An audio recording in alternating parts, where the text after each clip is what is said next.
पिताजी हैं। इनका पहले एक ऑपरेशन बेंगलोर में हुआ था L4 और L5 के बीच में, जिसमें ग्लोबस का इम्प्लांट लगा हुआ था। बेंगलोर एयरफोर्स के हॉस्पिटल में ऑलरेडी सर्जरी हो चुका था सन 2019 में। उसके बाद लगभग 7 सालों के बाद फिर से इनके पैर में झंझनाहट और पेन, बहुत दूर तक वॉक न करना, ये सब प्रॉब्लम जनरेट होने लगा। इसने हमें एडवाइस किया कि सर के पास आना चाहिए। तो आज से 2 साल पहले हम सर के पास आए थे। हर जगह से ऑपरेशन का हमें सलाह दिया गया था। सर ने एक ऐसी कोई दवा चलाई थी जिसके कारण फिर से 2 साल ये वॉकिंग मोड में रहे। उसके बाद प्रॉब्लम थोड़ा सा और क्रिएट होने लगा, तो सर से फिर एडवाइस लिया गया। पिछले महीने सर ने एडवाइस किया कि इनका L4 और L5 के बीच में भी कुछ ऐसी क्रिटिकल सिचुएशन हो गई जिसके कारण ऑपरेट करना पड़ेगा। फिर हम लोग लेकर के सर से टाइमिंग लेकर के और ऑपरेशन के लिए आए। सिचुएशन क्रिएट हुआ कि ग्लोबस का इम्प्लांट पहले लगा हुआ है, तो दोबारा ग्लोबस का ही इम्प्लांट लगेगा। तो सर ने बहुत ही अरेंजमेंट करने के बाद पटना से और कहां से मंगाया।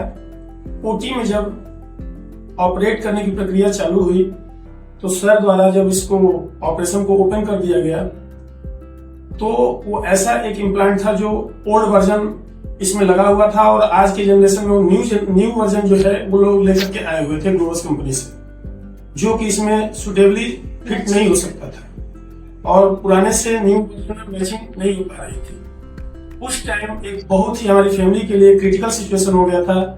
सर ओटी से बाहर आए, हम दोनों भाइयों के बीच में बात किए।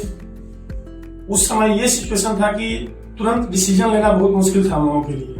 सर ने बहुत ही एक स्मूथली एडवाइस लेना चाहा हम लोगों से कि क्या किया जाए इस सिचुएशन में, क्योंकि सर जो इम्प्लांट लगाते हैं वो यहाँ का अपना पैटर्न, वो जो भी इंडियन पैटर्न है उस पर वर्क करते हैं। सर ने कहा कि अब ये एडजस्ट नहीं हो पाएगा, मजबूरी है कि या तो फिर जैसे था वैसे रहेगा या तो फिर हमें अपना इम्प्लांट लगाना पड़ेगा।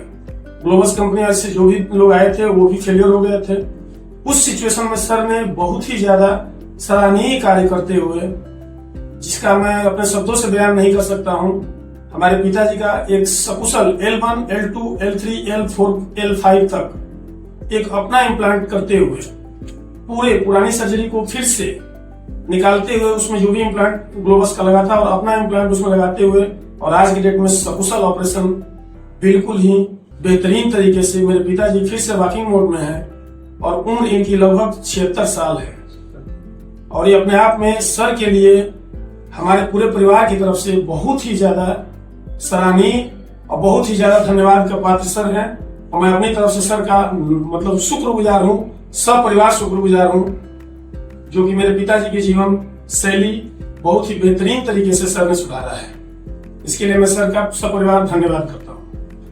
केस का थैंक यू, आप इतने अच्छा बोले मेरे बारे में। तो एक्चुअली ये केस थोड़ा चैलेंजिंग था। चैलेंजिंग ये था कि रिवीजन स्पाइन सर्जरी अपने आप में डिफिकल्ट होती है, क्योंकि कोई भी एक कोई सर्जरी उसके बाद आप उसको रिवाइज करो तो वहाँ पे स्कार बहुत होता है। तो स्कार जो होता है वो उसमें हमेशा रहती है प्रॉब्लम की आपकी स्पाइनल ड्यूरा जो है टियर होना, स्पाइनल फ्लूइड निकलना।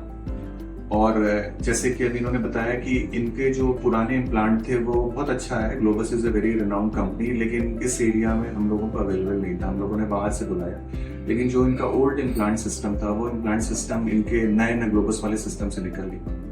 तो हमें ना रिवीजन में L1, L2 भी हम लोगों ने ऑपरेट किया और पुराना L3, L4 के स्क्रूज थे उसको भी किया, रिवाइज किया। और साथ में स्पाइनल कॉर्ड बहुत ज्यादा दबा हुआ था, पिंच्ड स्पाइनल कॉर्ड, जिसमें कि नर्व रूट के लेवल पे 2 लेवल पे डिस्क बहुत ज्यादा दबा रही थी। वो दोनों लेवल को भी हमने क्लियर किया।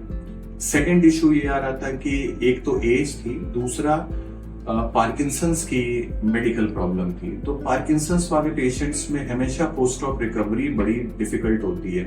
रीजन होता है कि लॉन्ग डिवीजन सर्जरी के बाद इन लोगों को डिल्यूजन, हेलुसिनेशंस वाली प्रॉब्लम होती है, थोड़े ना भ्रमित रहते हैं। उस स्टेज में भी पेशेंट को आप आईसीयू केयर में इनको आप मैनेज करो कि कोई सेकंड नया कोई जो है प्रॉब्लम स्टार्ट ना हो जाए।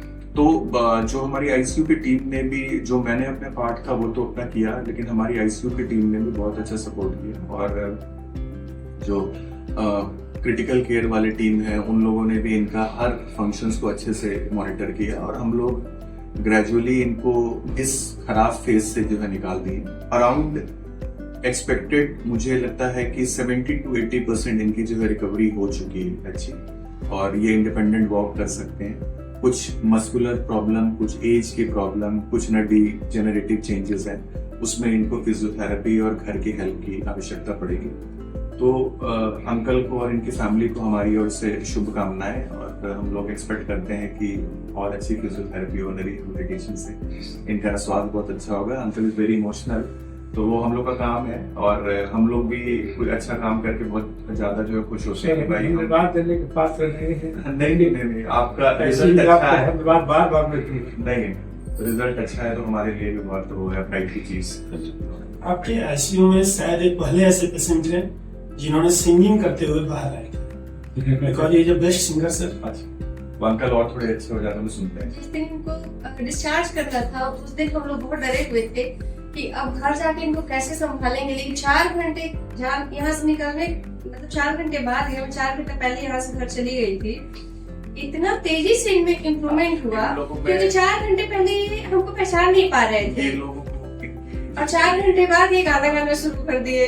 डिमेंशिया के पेशेंट्स होते हैं, ये इनको अपना होम एनवायरनमेंट हमेशा सूट करना चाहिए। जो चेहरे आपको ये बताया था कि पार्किंसन में हमेशा अप एंड डाउन तो चलते जो हैं। आपके घर जाके जो पापा ने हम लोग को ऐसे प्रणाम किया जैसे नॉर्मली अक्सर मजाक में हम देवरानी जेठानी को करते थे, हम लोग एकदम रोने लगे थे कि पापा को फाइनली जैसे थे वैसे हो गए। अच्छा है। बाकी पार्ट भी इनका रिकवर करेगा, भगवान से चाहेंगे और इनकी एक्सरसाइज वाला पार्ट कराते रहेंगे। धन्यवाद।